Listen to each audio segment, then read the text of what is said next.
بسم اللہ الرحمن الرحیم الحمدللہ والصلاة والسلام علی رسول اللہ اما بعد۔ مکرم ناظرین، آج کی ویڈیو میں ہم لیلۃ القدر کے حوالے سے چند معروضات آپ کے گوش گزار کرنے جا رہے ہیں۔ لیلۃ القدر بہت عظمت والی رات ہے۔ قرآن پاک لیلۃ القدر کا تعارف ان الفاظ سے کراتا ہے، وما ادراک ما لیلۃ القدر۔ اے سننے والے، تمہیں کیا چیز باور کرا سکے کہ لیلۃ القدر کتنی عظیم رات ہے۔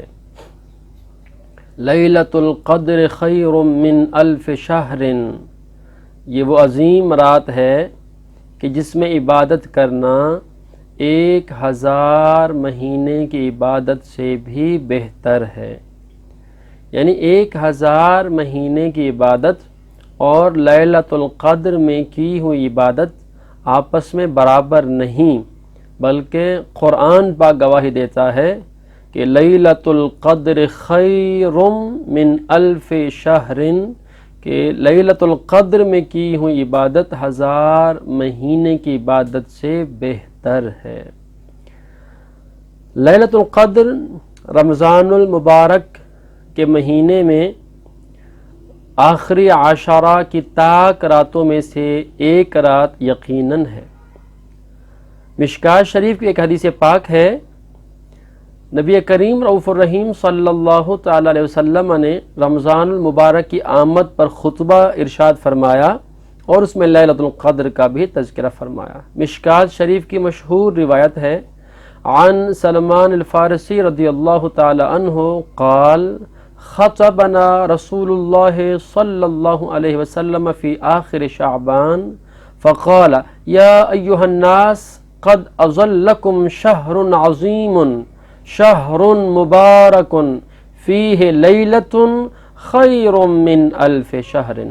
حضرت سلمان فارسی رضی اللہ تعالی عنہ سے روایت ہے، آپ فرماتے ہیں کہ شعبان کے آخری ایام میں اللہ تعالیٰ کے محبوب نے ہمیں خطبہ دیا۔ فقال، حضور نے ارشاد فرمایا، یا ایھا الناس، اے لوگو، قد اظلکم شہر عظیم، تم پر ایک عظمت والا مہینہ سایہ فگن ہو رہا ہے۔ شہر مبارک، بڑی برکت والا مہینہ آ رہا ہے۔ فیہ لیلۃ، اللہ تعالی نے اس میں ایک رات بنائی ہے۔ خیر من الف شہر، اس رات میں عبادت کرنا 1000 مہینے کی عبادت سے بہتر ہے۔ لیلۃ القدر بہت زیادہ برکت والی رات ہے، اور جو بندہ لیلۃ القدر کی عبادت یا لیلۃ القدر سے محروم رہا تو وہ کلی طور پر محروم رہا۔ ایک حدیث شریف کا حصہ ہے، من حرمہا فقد حرم الخیر کلہ، جو لیلۃ القدر کی برکتوں سے محروم ہو گیا تو وہ ہر طرح سے گویا محروم ہو گیا۔ لیلۃ القدر رمضان المبارک کے آخری عشرہ کی طاق راتیں جو 5 ہیں، 21ویں کی رات، 23ویں، 25ویں، 27ویں اور 29ویں کی رات، ان میں سے ایک رات یقیناً ہے۔ بعض بزرگان دین نے یہ بھی فرمایا ہے کہ لیلۃ القدر اکثر و بیشتر 27ویں رمضان المبارک کی رات ہوتی ہے۔ تاہم ان 5 میں کوئی بھی رات ہو تو ہمیں لیلۃ القدر میں شب بیداری کرنی چاہیے اور اس میں عبادات کے ذریعے اللہ تعالیٰ کو راضی کرنا چاہیے اور اس میں نیک دعائیں مانگنی چاہیے۔ جب عبادات کا ہم باب دیکھتے ہیں تو عبادات کے بہت بڑے باب میں 3 طرح کی عبادتیں، 3 عبادتیں بہت افضل ہیں۔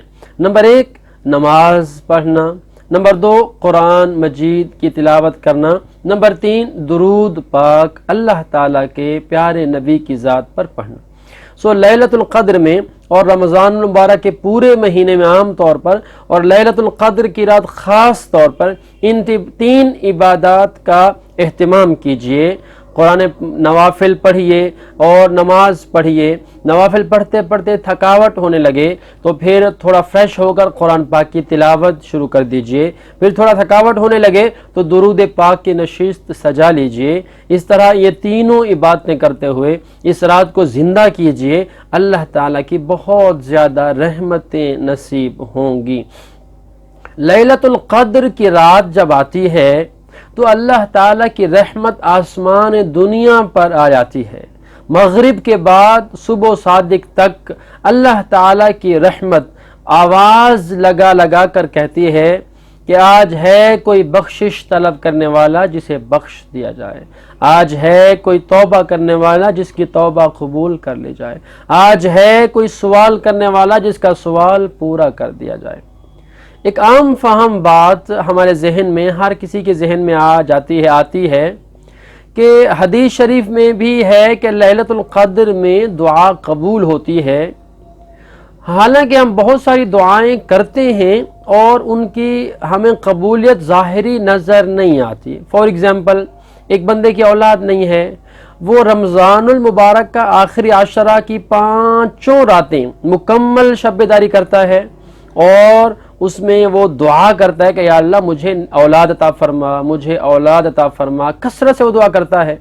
آگے 4 5 6 سال گزر جاتے ہیں، اس کی اولاد نہیں ہوتی، تو پھر اس کی دعا قبول کیوں نہیں ہوئی؟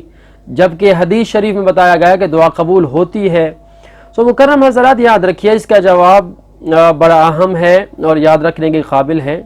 ہم اللہ تعالیٰ کی بارگاہ میں جو بھی دعا کرتے ہیں، ہماری دعا اجر سے خالی نہیں۔ حضور کریم علیہ الصلوۃ والتسلیم کی بارگاہ میں یہ سوال کیا گیا تو اللہ تعالیٰ کے محبوب نبی نے فرمایا تمہاری ہر دعا قبول ہے، جس کا نتیجہ، رزلٹ اور معال، اس کا حصول تمہارے حق میں مناسب ہوتا ہے، اللہ تعالیٰ تمہیں عطا کر دیتا ہے۔ اور ایک چیز تمہارے مانگنے کے باوجود بھی نہیں ملتی تو اللہ تعالیٰ تمہاری دعا کو اجر بنا کر تمہارا نامہ اعمال میں داخل فرما دیتا ہے۔